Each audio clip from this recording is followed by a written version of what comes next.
Okay, Darren, it is Thursday SoCon action. Yes, we do have games this week on a Thursday. Yep. We have Samford and VMI, and also a big one in Chattanooga. The Spartans, UNCG, trying to get off their two-game slide, heading up to Chattanooga, the scenic city there in the Roundhouse, as Chattanooga is also trying to keep up their momentum and how they've been playing, especially offensively, averaging over 90 points per game in the past two games last week, and definitely a team that is trying to get a little bit momentum heading into Asheville. But I definitely wanted to look at this game because also UNCG, they're fighting heavily, mightily, so to speak, for the opportunity of finishing the top six. And this is a must-win type of situation for UNCG because they're going to have to do everything they can in terms of controlling what they can control. And part of that is you've got to go win, and especially on the road. So when you look at this matchup, going back all the way to January 1st, they opened up the season in the Southern Conference slate.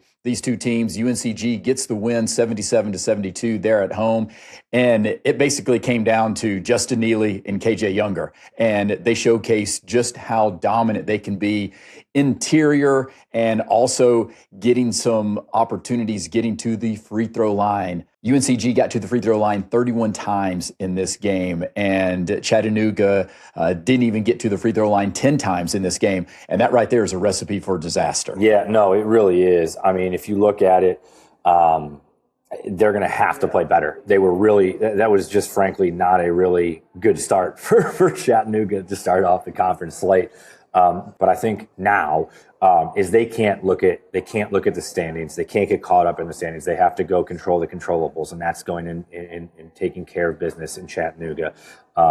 If they are able to pull this one out, they do really put themselves, yes, technically not mathematically out from that seventh spot, but they put themselves in a really good spot to make sure that they finish in the top six if they go win tomorrow, because then it absolutely forces other teams' hands to make sure that they win. So if they can continue to do what they did in that first matchup, it's going to be really tough for Chattanooga because certainly there's more than what goes into the box score to win a game. But if you look at some of the key metrics, there were some major red flags and concerns, especially now looking back, playing a whole conference season, that Chattanooga ran into in this first matchup. Yeah, and part of it is health. They just haven't had the availability of the true personnel that we thought was going to be available for Chattanooga. And Cullen Mulholland only played 16 minutes in this matchup, so you didn't get to him at his full 100% capability. And, I think that's been a big part of Chattanooga's struggles early on.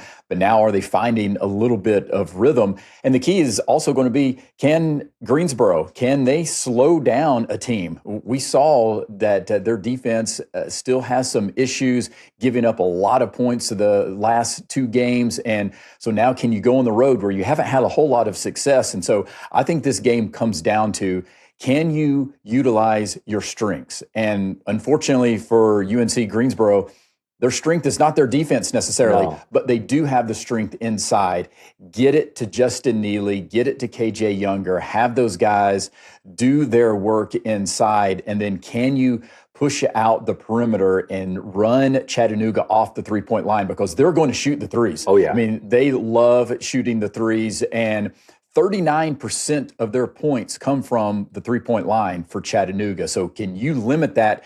And then on the other side, for UNC Greensboro, 21% of their points come from the free throw line. So they live by getting to the free throw line also. Now, you're going to have to shoot better than 21 of 31 to win on the road, but can you get to the free throw line? I think that's going to be the two things that I'm really looking for. How much will they focus on getting inside paint touches, getting to the free throw line? They're physical, and then can you limit Chattanooga's ability to knock down the three? Yeah, no, I think those are all very key points to getting this thing done tomorrow for the UNC Greensboro Spartans. I think in addition to that, like you said, they have to continue to punish UTC on the rebounds. I mean, it was as we talked about, it was very, very lopsided. 41-25 in that first matchup. And one of the biggest downfalls that Chattanooga's had this year has been their interior presence. And so if UNCG can punish Chattanooga on the glass like they did in their first matchup, it's going to be really hard for Chattanooga to pull this one out because they gave up 14 offensive rebounds in that first matchup. Yes. And, that's just not going to be sustainable to win a game. Secondly, I think they have to be, as you mentioned, they have to be better guarding the perimeter. It has not been a strength for UNCG consistently defensively this year. So, and frankly, here's the thing too, right? Chattanooga does not have much interior presence. They've been struggling with that all year. So if UNCG can control that 3-point line, can control the perimeter, can limit UTC's offensive efficiency, because one thing that has been good for Chattanooga lately, or I should say these last 2 games, is they've been better offensively from an efficiency perspective, and they've been able to get easier looks at the basket. And so, especially, like I said, on that this offensive barrage that Chattanooga's had. So I'd like to see UNCG really guard the perimeter better. And then the third thing that I look for UNCG is they've got to get Marville and Norgard going. One or both of those guys, no doubt, has to get in double figures. They just have to, because you know what you're going to get from Neely. Generally speaking, you know what you're going to get from Younger, especially against a lineup that struggles with the interior. So they've got to get one or both of these guys in double figures. And frankly, one of them has got to shoot the ball pretty well. So that's kind of where I look to with Chattanooga, or with UNCG. Sorry.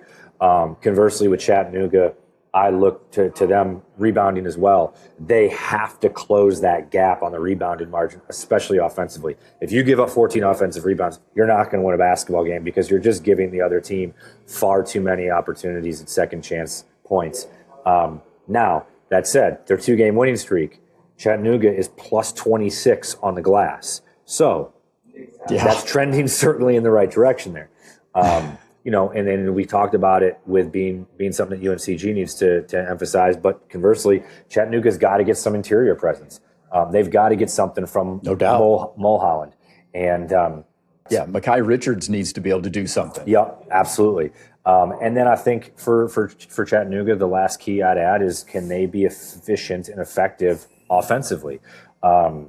They can win games if they can score it like they have in the last 2 games. And they've gotten big-time production off the bench in particular the last 2 games. I mean, I've kind of gone back and tried to look at some things and watch some film, and they've gotten 63 points from their bench over the last 2 games. They've gotten better balance. Can they do that? If they can get 63, if they can get an average of 31 and a half a game from their bench, they can win this game. But they're going to have that offensive efficiency. So that's what I look to for keys to the game for both teams. I like UNCG going in there and getting this. I think they need this, and I think they're a better basketball team. I think they're going to find a way to get this done. Yeah, I would agree. I do think they're a better basketball team. Maybe they haven't played as consistent over the past 2 games and, coming down the stretch here.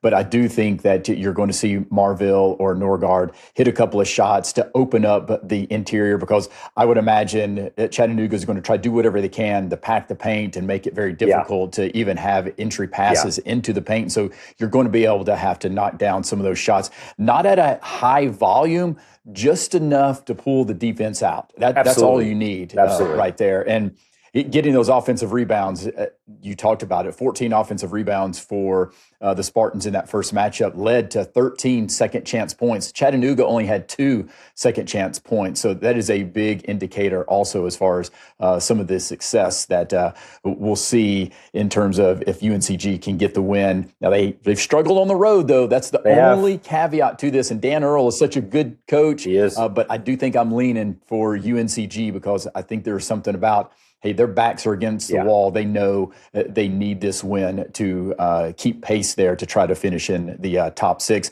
And then VMI and Samford. This will be a shocker if VMI pulls this one off. We'll go ahead and tell you that. But Samford, hey, you got to keep pace also. You've got to get this win at home. And can you finish the rest of the season on a 2-game win streak, so to speak, and put yourself in position to not only finish in the top 6, but can you even climb a little bit higher? Because they do have that opportunity. And we also have to say congratulations to the Southern Conference. Today is Founders Day, February the 25th, 1921 is when the Southern Conference was officially founded. And also, before they became the Southern Conference, it was the Southern Intercollegiate Athletic Conference.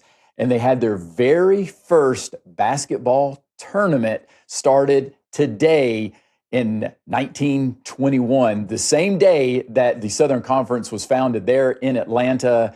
And you had Kentucky beating Tulane 50-28 in the first game. It started at 2 o'clock. So here we go. It's the oldest Division I continually operating basketball conference tournament championship right here in the Southern Conference. So yes, big congratulations to the Southern Conference. Yes. And you can continue to get more and more information about the Southern Conference, game previews. Yes, we've got a big one coming up Saturday, several big ones coming up Saturday as it's the end of the season. So make sure you subscribe, hit that follow button so you can get the game previews that we'll be putting out. All you have to do is just go to YouTube, Apple Podcasts, Spotify, wherever you get your podcasts, including the iHeartRadio app. Until next time, may all your jumpers hit nothing but the bottom of the net.